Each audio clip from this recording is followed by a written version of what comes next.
Hi, I am Sayyid Rashid. You are watching Ahle Baith High School and Junior College YouTube channel. Welcome to my video to all students as well as viewers. Today just we are continuing our class 6 Maths, okay, and chapter number 9, and the name of the chapter is Introduction to Algebra. Okay, in that we will going to learn exercise number 9.1. But before learning this exercise number 9.1, I have one lecture of algebraic expression with me, okay, and this lecture is given by me itself. You need to watch this lecture for few minutes, and after that we will going to start our this same chapter, okay. So in this session we will going to learn about the algebraic expression. So in algebraic expression we have many expressions with us. Like first we need to know what is numeric expression, okay, what is numerical expression, okay. After that we have to know about the algebraic expression. What is algebraic expression? Algebraic expression is nothing but it is the name of our chapter itself, okay. While I am explaining this means the chapter name also automatically get explained, okay. After that we have to know that like terms, okay, terms terms, unlike terms. Then we need to know about the variables, okay, and we need to know about the constant, constant, constant. After that we need to know about the what is we remains like variable, constant, and yes, come on student, उसके साथ अभी क्या चाहिए हमको? Yeah, we have coefficient. These many things we need to know if we want to know about the algebraic expression. कोई algebraic expression learn करना है तो हमको कुछ चीज़ों के बारे में मालूमात यानी जानकारी होनी पड़ेगी. तो वो चीज़ें क्या है, मैं आपके बोर्ड पे लिखा है. न्यूमेरिक एक्सप्रेशन है किसे कहते हैं, अलजेब्रिक एक्सप्रेशन किसे कहते हैं, लाइक टर्म किसे कहते हैं, अनलाइक टर्म किसे कहते हैं, वेरिएबल क्या है इसमें, कांस्टेंट क्या है, कोएफिशिएंट क्या है. These many things you need to know if you want to learn this chapter, okay. And this thing completely I will explain in Hindi itself. ये हिंदी में समझा देता हूँ. देखिए, न्यूमेरिक एक्सप्रेशन एक ऐसा एक्सप्रेशन है जिसमें एक नंबर्स ही रहेंगे, यानी 3+2 और 2+3. एग्जाम्पल, ये न्यूमेरिक एक्सप्रेशन है. सेकेंड, अगर आपको रह गया 4+6, ये भी एक न्यूमेरिक एक्सप्रेशन हो गया. यहाँ पे हो गया 7+10 हो गया, ये भी न्यूमेरिक एक्सप्रेशन. ठीक है, numeric expression only consist of this thing. यहाँ पे मेरे को प्लस लिखना है, ठीक है. ये हो गया आपका न्यूमेरिक एक्सप्रेशन. अलजेब्रिक एक्सप्रेशन किसे कहते हैं, जैसा कि आपको x+3 है, ये अलजेब्रिक एक्सप्रेशन है, और y+6 है, ये अलजेब्रिक है, z+10 है, तो ये अलजेब्रिक एक्सप्रेशन है. क्यों है, देखिए, ये दो आपको एक्सप्रेशंस हो गए. अब हम जानेंगे वेरिएबल, कांस्टेंट और कोएफिशिएंट किसे कहते हैं.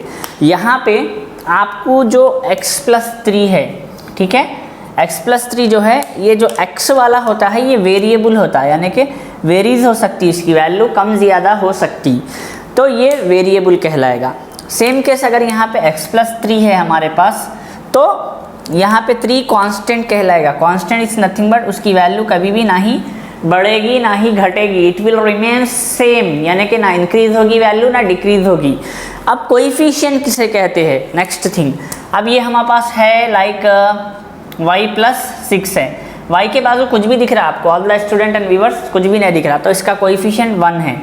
अगर वैसे ही अगर मैं लिखता हूँ 2z+10, तो इसका कोएफिशिएंट क्या हो जाएगा मेरे पास, 2 हो जाएगा. यानी कोएफिशिएंट उसे कहते हैं जो वेरिएबल से मल्टीप्लिकेशन में जो नंबर रहता है वो आपको यानी कि कोएफिशिएंट कहलाएगा. और एक एग्जांपल मैं दे देता हूँ कोएफिशिएंट को लेके. अगर अपने पास है 2x+3y+4z, तो यहाँ पे हर एक का एक अपना कांस्टेंट है और एक वेरिएबल है. यहाँ पे ये ये कांस्टेंट नहीं कहलाएगा, ये पूरे वेरिएबल्स ही कहलाएंगे, क्योंकि इसके अंदर x, y, z मल्टीप्लिकेशन में. तो in this expression we don't have any constant, इसमें कोई कांस्टेंट नहीं है, खाली वेरिएबल्स ही है. ये आपको कोएफिशिएंट ऑफ x कहलाएगा 2, 3 आपको कहलाएगा कोएफिशिएंट ऑफ y, 4 आपको कहलाएगा coefficient of z. In case अगर कुछ भी नहीं है, सपोज यहाँ पे मैं लिख लेता हूँ x+z+a लिख लिया. यहाँ पे अगर a के बाजू कुछ भी नहीं है तो क्या हो गया, कोएफिशिएंट 1 हो जाएगा, यानी अगर कोएफिशिएंट कुछ नहीं है तो 1 हो जाएगा. तो are you clear with 5 things that numeric expression, algebraic expression, variable, constant and coefficient. If you understand this 5 thing, I will going to explain you about the like terms. ठीक है, like terms and like terms किसे कहते हैं? तो यहाँ पे देखिए, अगर चेके कोई दो टर्म्स है जिसका, जैसा कि अब मैं यहाँ पे लिख रहा हूँ 2x square comma like 3x square comma 4x cube comma 5x cube comma 6x square, ठीक है, सो ऑन लिखते रहता हूँ. तो अब इसमें लाइक टर्म क्या है, अनलाइक टर्म क्या है, जिसके पावर्स यहाँ पे हम, यहाँ पे इन केस, इस केस में हम क्या करेंगे, इसका जो कोएफिशिएंट है उसके ऊपर हम गौर व फिक्र नहीं करेंगे. मेनली हमको पावर से जाना पड़ेगा कि पावर्स क्या है. तो यहाँ पे लाइक टर्म्स आपको, सो ये 5 मैंने यहाँ पे टर्म्स लिख दिए हैं. अब वन मोर थिंग, यहाँ पे मेरे को और एक चीज़ आपको बताना था कि टर्म किसे कहते हैं. टर्म इज नथिंग बट ये जो टर्म्स, ये जो है ना, ये पूरे टर्म्स कहलाएंगे. तो यहाँ पे लाइक टर्म्स क्या है, तो देखिए 2 दिस एंड दिस एक पेयर बन जाएगा लाइक टर्म का, ठीक है, 2x square 3x square 6x square, और एक पेयर बन जाएगा लाइक टर्म का 4x क्यूब 5x क्यूब. यहाँ पे हमको कोएफिशिएंट से ताल्लुक़ नहीं है, हमको यहाँ पे जो वेरिएबल का पावर है, ये 2 सेम है, तो ये तीनों एक लाइक टर्म्स कहलाएंगे. वेरास ये 3 सेम है, तो ये लाइक टर्म्स कहलाएंगे. तो यहाँ पे आपको क्या हो गया कि हमको वेरिएबल के पावर से ताल्लुक़ है, यानी कि रिलेशन है. अगर वो सेम रहा पूरों का तो like term. What is unlike term then? यहाँ पे अनलाइक टर्म क्या हो सकता है all the student and viewers? Unlike term आपको होगा like 2x square comma 4x cube, ये अनलाइक टर्म में आ जाएंगे क्योंकि इसके पावर्स जो वेरिएबल के यानी कि अलग है. तो अगर आपको अलजेब्रिक एक्सप्रेशन को समझना है तो ये बेसिक चीज़ें हैं, आपको मालूम होना पड़ेगा, तो ही आप यानी कि इसको पढ़ सकते. तो यहाँ पे मैं आपको करूँगा क्या, ये आपको क्या करना है, यहाँ पे आप थोड़ा सा फेयरली ए लिख ले, ठीक है. ए लिख लेने के बाद ये पूरा आपको इसके अंदर लिखना है कोएफिशिएंट में, और बाकी का तो अपने अपने सेपरेशन से लिखा हुआ है, आप देख सकते. मैं मार्किंग भी कर देता हूँ आपकी सहूलियत की. ये न्यूमेरिक एक्सप्रेशन है, ये अलजेब्रिक एक्सप्रेशन है, यहाँ से लेके यहाँ तक लाइक टर्म है, और यहाँ से लेके तकरीबन यहाँ तक आपको अनलाइक टर्म का है, ये वेरिएबल का है, और ये कांस्टेंट का है. अल्लाह सर पूरा क्या बोलते हैं, अलग मार्जिंग करके पूरा बोर्ड ख़राब कर देने, ऐसी बात नहीं है all the student and viewers. Just if you want to copy to avoid the difficulty to copying you the thing, I am just separating the thing which I wrote, ठीक है. मैं थोड़ा सेपरेट कर रहा हूँ उसको. देखिए ये न्यूमेरिक है, ये अलजेब्रिक है, ये लाइक है, ये अनलाइक है, ये वेरिएबल, ये कांस्टेंट, और ये कोएफिशिएंट की स्पेलिंग को हम थोड़ा सा बराबर लिख लेंगे. 1 सेकेंड. देखिए all the student and viewers, coefficient is nothing but, यहाँ पे नंबर सीक्वेंस में आप डाल सकते हैं COEI FFICENT, कोएफिशिएंट, ठीक है. ये आप कर लीजिए. आगे का हम ये समझा देता हूँ. आप पॉज करके वीडियो चाहे तो कर सकते हैं क्योंकि मैं तो बिल्कुल हटके ठहरा हुआ हूँ उससे, ठीक है. तो अभी आप पॉज करके इसको कॉपी कर लीजिए. अब हम एक्सरसाइज नंबर 1 की तरफ आगे बढ़ते हैं. Okay, so I am hoping that you have done with this. आपको ये समझने आ रहा हो गया.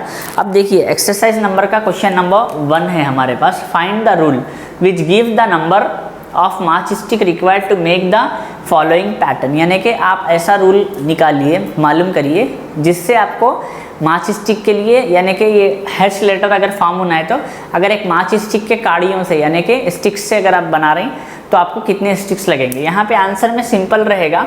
देखिए हैच के लिए 1 2 3, ठीक है, 3 स्टिक्स लग रहे हैं, तो हम इसको 3n लिखेंगे. क्या लिखेंगे, थोड़ा सा बड़ा लिखा देता हूँ all the student and viewers, इसको हम 3n लिख देते. यहाँ पे आंसर में देखिए अगर 1 2 स्टिकों से क्या हो रहा है, हमको एक पैटर्न फॉर्म हो रहा, तो यहाँ पे इसका आंसर रहेगा 2n. तो ये हो गया फर्स्ट वाला answer. So this is one of my video and lecture given by me related to the algebraic expression, and in that you find that exercise number 1, and you have already watched 2 questions related to this. Okay, now we will going to directly start like exercise number 9.1, and for 9.1 we have like questions with us like find the rule which gives the number of match stick required to make the following match stick pattern? Question number 1. Okay, अब आपको जैसा कि अभी जो मैं video लगवाया था वो मेरा ही वीडियो था अलजेब्रिक एक्सप्रेशन को लेके. And make sure student as you are in like 6th class, if you watch this video means it will really helpful for you, not only for this 6th class but also the whole complete life of the your mathematics whenever and whatever you are learning about algebra. Okay, now a pattern of letter T, that means how many matchstick we required to like draw to make a pattern of like this. Okay, now the answer is we need only 2 matchstick. Okay, not more than 2. To solve we can say that 2n. Okay, we need only 2 matchstick with us. Same, a pattern of letter E. Why 2 means just we need to just keep one matchstick like this, another like this. We got pattern like T. Okay, next second it is showing that pattern E. I am just writing E. Okay, you need to write complete a pattern of letter E. So if we want to like make a pattern of E with matchstick, we need like 4 sticks. Okay, so for that we need to write the answer like 4n. Why 4n? First we are keeping like this one stick. Okay, next stick we have to keep like this, next we have to keep like this, after that this. So we will get the pattern E later. Okay, next pattern Z, third wala it is given like you have to write complete a pattern, third wala. Okay, I will just going to write a pattern of letter letter letter Z. So you can say by seeing the question itself you need only 3 matchstick. Okay, solve in solve what we are writing 3n. Why I wrote like 4a, it is not a like 4n. Why 3n? 1, okay, 2, 3 matchstick we need to make this type of pattern with us. This is question number 1. Now question number 2, make a rule between the number of blades required and the number of fan, say n, in the hall. That means we need to make a rule in which we will going to show the relation between the fan and the blades. So here the second one answer is simply you can write second solve. Okay, 3n, answer is nothing but 3n, simple. So while I was reading the question, you might saw one slide, a transparent slide. From that you need to copy the question. जब मैं question बोल रहा था आपको एक transparent slide जा रही थी होगी, वहाँ से आप क्वेश्चन देख लेके लिख लेना. Third one you need to do by your own, आपको अपनी तरफ से करना है. फोर्थ वन मैं यहाँ पे स्लाइड पे लगाते हुए क्वेश्चन बोलता हूँ, आंसर में यहाँ लिखा देता हूँ. Okay, the cost of 1 pen is ₹7, then what is the rule for the cost of n pens. That means एक जो पेन है उसका प्राइस कितना है, ₹7 है, तो n पेन्स का कितना होना चाहिए. तो देखिए फोर्थ वाला सॉल्व करेंगे हम, तो फोर्थ वाले में इजी है, वेरी इजी, 7n रहता है आंसर. ठीक है, the cost of n pens is 7n बोल के लिखना है आपको. फिफ्थ वाला भी सेम मिलता जुलता दिया हुआ है, सेम. पहले मैं रीड करते हुए स्लाइड पे लगा देता हूँ. The cost of 1 bag is ₹90. What is the rule for the cost of m bags? So you can write like 90m. Okay, answer is 90m. Next question number 6, the rule for purchasing of books is that the cost of q books is 23q, then find the price of 1 book. देखिए अगर आपको जो है बुका purchase करना है, कितने Q book, जैसा कि आप क्वेश्चन देखते थे स्लाइड पे जा गया हूँगा, क्यू बुक्स अगर आपको खरीदना है तो 23q हो रहे थे. तो अगर 1 बुक खरीदना है तो क्या कॉस्ट होता है हमारे. क्वेश्चन नंबर 6 का सॉल्व यहाँ पे सिंपली ऐसा लिख सकते हैं अपन, the cost okay of 1 book. ठीक है, 1 book is ₹23. Simply answer done. 7, John says that he has 2 books less than Gayatri. Write the relation using letter X.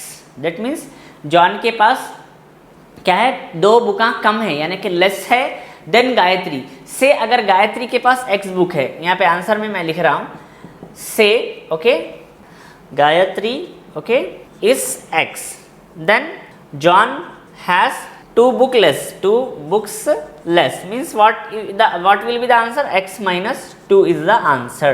Simple answer. This is question number 7. You might have saying, sir, you are just explaining speedily.